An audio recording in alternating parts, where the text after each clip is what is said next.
Bien, bonjour à toutes et à tous. Nous nous retrouvons aujourd'hui avec Maurice Genevois pour le troisième et dernier épisode du charbon. Nous allons voir donc ce qui va advenir de cette petite flamme qui a été communiquée à quelques points de charbon qui commencent à rougeoyer. Donc c'est une bonne piste. Le charbon numéro 3. Maintenant, la pluie tombe moins lourde. Au-dessus du brasier, ces gouttes volent scintillantes. C'est joli. Les gouttes de pluie sur la chaleur du brasier éclatent. Elles sont scintillantes comme des étoiles. Et la boue du parapet est rose. Ah, c'est joli aussi, entre des ombres plus noires que la nuit. Le charbon, les clartés dans la nuit créent des zones d'ombre et de lumière. Ah, c'est ça. Plus noires que la nuit. Ils se pressent autour du feu, les hommes, les mains et le visage tendus. C'est sérieux. C'est une poignante vision qui semble surgir du fond des... Voyons voir, est-ce que j'ai... Non. Du fond des âges, voilà. Le fond des âges. Évidemment, tous ces hommes groupés autour du feu, là, extrêmement graves, parce qu'ils ont de la chaleur. C'est extraordinaire. Et c'est très sérieux, ça.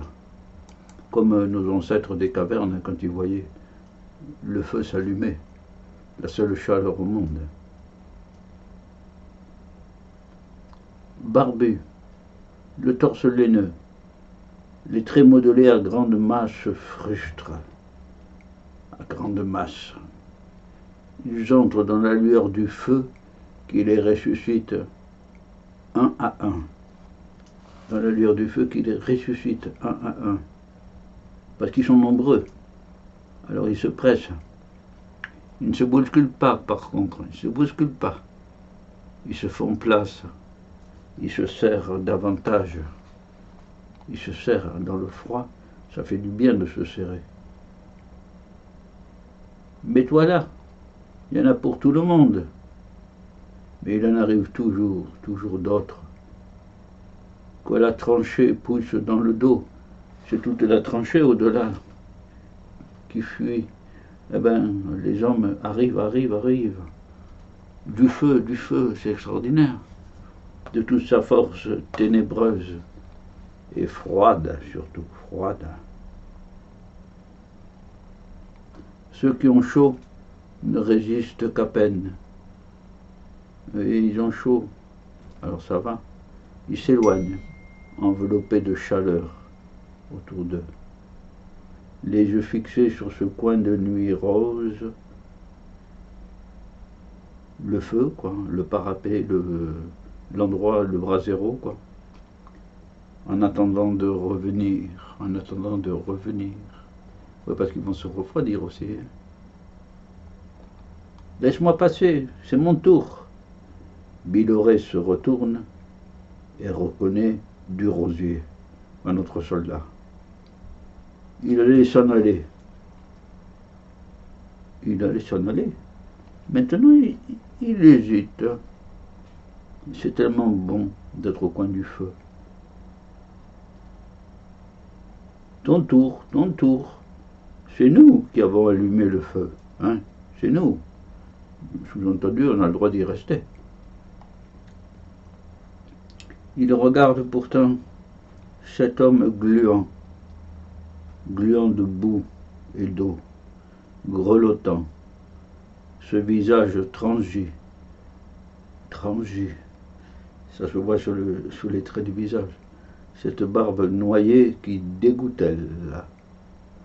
Doucement, il secoue la tête. doucement. Il secoue la tête. Il avait... La première intention, c'était de rester, mais de voir ce pauvre ami, ce pauvre soldat ami à côté de lui, tout rangé, grelottant, gluant, embourbé. Réchauffe-toi quand même, pauvre couillon. Ouais, c'est tout, pauvre couillon, ils sont là à souffrir tout ça. Hein? Ils se demandent parfois pourquoi il n'y a pas la paix. Réchauffe-toi quand même, pauvre couillon. Toi aussi, t'en as besoin. Et là, il s'en va. Oui. Ouais. Il a bien agi. Il a partagé. Ce passage est dans... Tout ce passage sur le charbon est dans la boue. Subdivision du grand livre de Maurice Genevoix, ceux de 14. Voilà. C'était le dernier épisode, le charbon numéro 3. Nous avons vécu ainsi un moment singulier où dans la nuit froide et glacée, où tout le monde se résigne à passer une nuit glacée, à essayer de dormir quand même, parce que demain il faut se battre encore, ça n'en finit plus. Voilà. Arrive tout à coup un soldat qui porte un gros sac, complètement inattendu, un gros sac de charbon, et qui va changer complètement leur soirée et leur nuit, cette nuit-là du moins. Ça va servir à chauffer toute la section. Voilà. C'est beau. C'est un moment de joie et de partage aussi. Voilà. Eh bien, je suis heureux de vous permettre d'accéder à ces récits, notamment à celui-là aussi, comme à tant d'autres qui sont extraordinaires.